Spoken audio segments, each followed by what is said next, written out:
If you look for it, you'll find the town's name. But that's not important. Not anymore. It's just a few miles south of the border, less than 50. You may have heard of it in the news.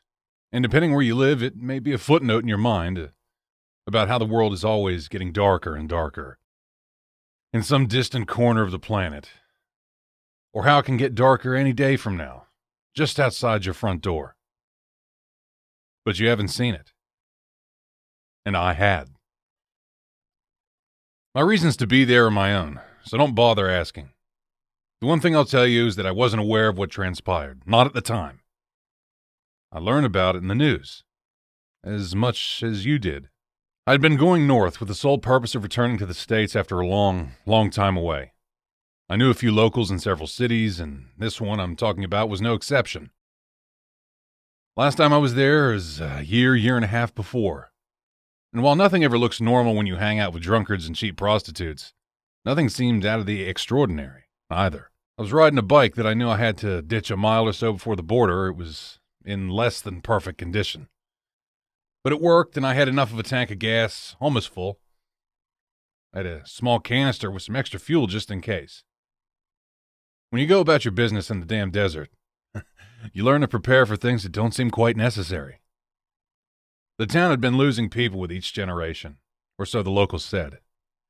I know the official numbers were more than 6,000 people living there in the 90s and less than 5,000 by 2010.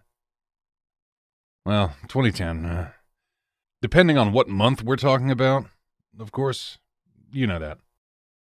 The first thing of any relevancy was the silence. From its altar, La Santa Muerte watched me as I made my way into the streets.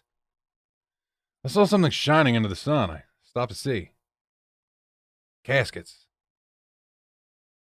50. More than a dozen of them. Not the weirdest sight, not there. As I went further, I saw 2 cars, not even parked cars. A lonely stray dog barked at me. He tried to chase me. It was easy to avoid.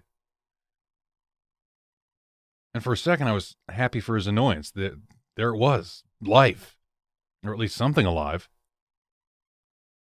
I reached my usual bar quite fast. It was closed. No, not closed. Worse. Abandoned. They didn't even lock the door before leaving. So I entered. A few bottles were there, forgotten and unopened. The chairs around the tables, the door to the bathrooms open, the jukebox. Yeah, they did have a jukebox. Off and silent. As silent as the rest of the town. But there was power. So I turned it on, dropped a coin, and listened to one song. Half a song.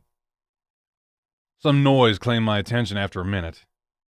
I peeked through the window and saw a truck on the street. My first instinct was to go outside, call them and ask what was going on, but I ignored it.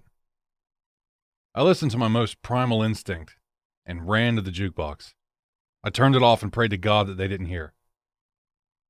God did, because they didn't. You see, in the back of that truck, there were 5 men, all of them carrying weapons, assault rifles, and even an RPG. And I tell you, that wasn't the army. I waited for a little while, until I was certain that they hadn't seen my bike outside. I took no souvenir from the bar. I did nothing but go to my vehicle, secure my damn stupid head with my helmet, and speed up as fast as the thing could take me. North. I'm sure they'd listen, and I'm sure there was more than one truck with armed men on it. Could they catch me? Well, most likely yes, but they didn't. Be it because they couldn't see me in time, or because I wasn't even relevant to them. As planned, I ditched the bike at the side of the road about a mile before reaching the border, and crossed with my passport, which was perfectly fine. It's not as if I was a wanted man or anything. Over the next days, I searched on the internet after I found out what happened. From the press. Over the last year, all the police officers in the city were either killed or kidnapped by one of the 2 cartels that were waging war against each other in the area. After that, people left. All or almost all of them. I'm sure there were a few renegades here and there who refused to take the safest road. As for the men in the trucks, well, It doesn't look like anyone gives a damn about them.